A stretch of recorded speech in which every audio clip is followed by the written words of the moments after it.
પુષ્ટિ સંહિતા ખંડ 1નો 5મો પ્રસંગ વાંચું છું। બોલો શ્રી ગોપાલ લાલ કી જય, શ્રી ગોપેન્દ્ર લાલ કી જય, શ્રી જમનેશ મહાપ્રભુ કી જય, લાલજી મહારાજ કી જય, યમુના મહારાણી કી જય, પંચ ભગવદીની જય। પાંચા ભાઈની હાકલ। પાંચા ભાઈ બોલ્યા, ડોસા જીવન તમોને શું કહું? અમે તો ઠાકોરજી સાથે જ રસનો અનુભવ પ્રગટ પ્રમાણ કીધો છે, તેનું વર્ણન શું કરવું? તે ભગવદીના ભર અને તેના ઘર ભાવથી ભરપૂર, સ્નેહની સરિતા વહે, પ્રેમનો પ્રવાહ હાલે અને પોતાના તન મન ધનની તો કોઈ પરવા નહીં, બધું ઈ સમર્પણના ભાવમાં આવે, સેવા ટેલ કરતા થાકે નહીં, ઠાકરજીના રસમાં ઘેલા થઈને ફરે। જીવનદાસ, તમે પણ મહારાજ સાથે ભેળા રહીને અનુભવ કીધો છે કે આ સૃષ્ટિ અલૌકિક ભાવથી ભરપૂર અને સવારથી દૂર તેવી જોઈ છે। આજે મહારાજ સ્વધામ પધાર્યા પછી 10 વર્ષના ગાળામાં કાંઈક ઝાંખપ લાગવા માંડી છે। હજુ તાદર્શી ભગવદીઓ છે, ત્યાં લગણ તો વાંધો નથી, પણ આ માર્ગમાં આ સવારથી જન ઘૂસીને માર્ગને ભૂસી ન નાખે તો સારું। પંચ ભગવદીની કાનીનું કારણ ઓસરવા માંડ્યું છે। જ્યાં ત્યાં જેને તેને જેમ ફાવે તેમ માળાયું બાંધી સેવક કરવા માંડ્યા છે। વંશ પરંપરાના ઘર તો ઠીક, પણ જેને સ્વાર્થ કાજે માળા બાંધે તે સેવક ક્યાં લગન રહેશે? માર્ગનો ચીલો ચાતરવા માંડ્યા છે। કોઈની જાત ભાત કહું તો માઠું લાગે, પણ મરમમાં કહું છું કે આ સવારથીનો જ પોતાના સવારથ ખાતર કર્મકાંડ જેવા વ્યવહાર કરવા લાગ્યા। જાતે દી આ બધું માર્ગનું મૂળ સ્વરૂપ ભૂલાવી દેશે, તેની ચિંતા મને થાય છે। ડોસા, તું કંઈક ગ્રંથ ભાષામાં લખ, જેથી સમાજને સાચી સમજણ આ માર્ગની પડે, તો સમાજ આ બધી વાતથી ચેતે।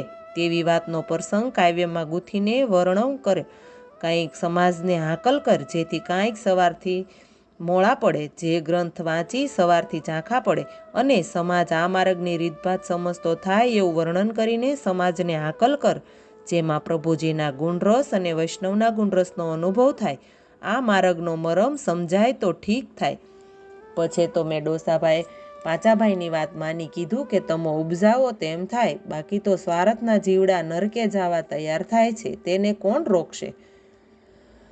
ઠાકરના નામને બદલે ગરજથી કામ રાખે તેનું શું સુધરે? ગરજ કાજે ભટકતા ફરે અને સામાનું ભલું થાય તેવું તો કાંઈ કરે નહીં અને કહે પણ નહીં, તેવા જન ભૂંડીમતીના ભીતરમાં હોય તેને કોણ ઓળખે? મુખના મીઠા મધ જેવા, તેમાં ભલા ભોળા ઠગાય, પણ સંસારી જીવ એવા જ સામા મળે, તેથી બંનેનું બગડે। પણ મારું મન એમ માઠું થતું હતું કે ગ્રંથ તો ઘણા કીધા છે, કૃષ્ણ ભટ્ટ જેવાએ પુષ્ટિ દઢાવના પ્રસંગ લખીને ઘણું સમજાવ્યું છે અને જીવને ચેતવ્યા છે। તમે કાંઈ જોવા જાશોમાં, કોઈની વાત કાને સાંભળશોમાં, મન દઢ રાખીને રહેજો। શ્રી ગોપેન્દ્રજી સમાન કોઈ નથી, તમે કેને માનશોમાં? સંસાર તો આંધળો છે, આંધળા કૂવામાં પડવા જાય છે, આગળ પોરો ખોટો આવશે, ઘણા કવળા રસ્તા દેખાડશે, પણ તમે કેને માનશોમાં?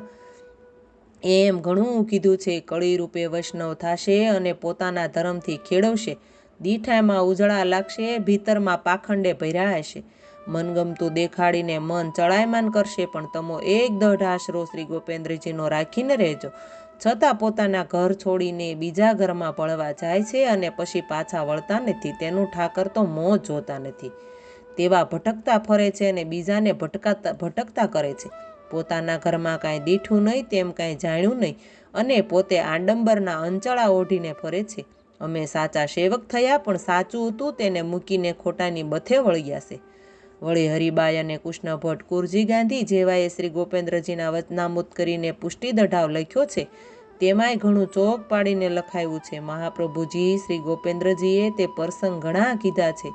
વળી મોટા પંડિત જાની રાઘવજી હતા, તેણે પુરુષોત્તમ પીઠિકા ગ્રંથ લખ્યો છે અને તેમાં આપણા માર્ગનું રહેશ પ્રગટ કરીને સમજાવ્યું છે।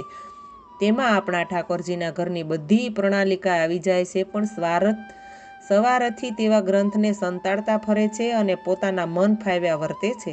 જયરામદાસ અને વશરામે ઘણો ફોડ પાડીને વાણીમાં લખ્યું છે, વૈષ્ણવ કુળ અસલ કુળ ચોખા, પણ સાત ધાનમાં જય ભરાણા, તેના શું કરવા ધોખા। આમ ચાબકો મારીને કીધું છે કે પોતાનું ઘર થોભીને બેસી રહેજો, નહીં તો મહારાજ કૃપા નહીં કરે। પણ ધોખા કરતા આવડે, પણ ધોખાનો ધડો કરતા આવડતો નથી, કે આ ધોખા ખોટા કરીએ છે કે સાચા, ધોકા ખવડાવશે કે ધક્કા ખવડાવશે એની ખબર પડતી નથી, માટે પોતાના ઘર છોડીને બીજા ઘરમાં જાય તેના ધોકા શું કરવા? ઈ જીવ ખાતાનો હશે નહીં એમ માનવાનું કારણ આવે. જયરામની વાણ અલૌકિક છે પણ સમજવી કઠણ છે. જયરામની માથે ગોપેન્દ્રજીની ઘણી કૃપા મેં નજરે જોયું છે. શ્રી ગોપેન્દ્રજી એની સાથે વાતું કરે, અનુભવ જણાવે તેવો ભગવદી સુજાણ તેણે જશ ઘણો લખ્યો છે. તે મેં ઉતારો કર્યો છે, પણ મેં તેને એક વાત જણાવી કે જયરામ, તારી વાણી અલૌકિક છે પણ દ્રષ્ટાંતે તે સમજવી ઘણી કઠણ છે. આ માર્ગનું રહેશ ઘણું લખ્યું છે પણ જીવને સમજવું ભારે પડે તેમ છે.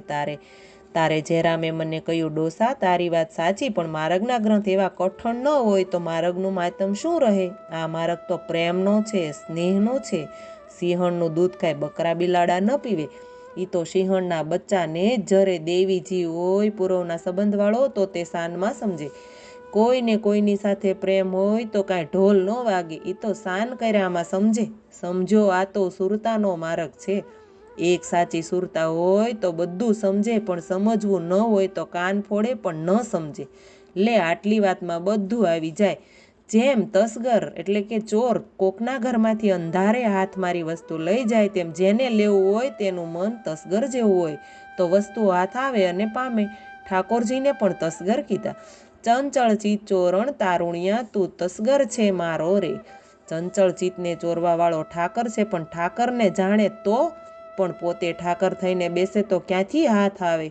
ઈ ગ્રંથ લોભી ન હોય ને ગરથના ધનના લોભીને ગ્રંથની વસ્તુ ન જડે. ઈ તો ગરથને ગાંઠે બાંધવાનું જાણતા હોય, બીજું કાંઈ જાણે નહીં ડોસા. માટે આ માર્ગ દોયલો કીધો. લે હવે આવા લે ભાગુની વાતમાં કાંઈ સંવાદ ન આવે. આપણા ઠાકોરજીના ઘરની વાતું કર તો આનંદ આવે. પછી મેં ડોસાભાઈ હાકલની રચના કરી તે ગ્રંથ બતાવ્યો તો જોઈને તે ઘણું હરખાયા અને મને કીધું, ડોસા, તારા ઉપર ઠાકોરજી અને પાંચા બાબા ભગવદીની મહેન્દ્ર કૃપા છે. જીવનદાસનો સંગ તને ફળી રહ્યો છે. તારો ભાવ અને હૃદય ઘણો ચોખ્ખો થયો છે. તેની પ્રાપત તને થઈ છે. પાંચા ભાઈ જયરામને વશરામની જોડી અલૌકિક છે. આ માર્ગના ઘણા રશિયા મેં તો દીઠા જેને ઠાકોરજી વશ થઈને રહ્યા છે. અહીંયા પુષ્ટિ સંહિતા ખંડ 1નો 5મો પ્રસંગ પૂરો થાય છે. બોલો શ્રી ગોપાલ લાલ કી જય. કંઈ વાંચવામાં ભૂલચૂક થઈ હોય તો વૈષ્ણવો ક્ષમા કરજો.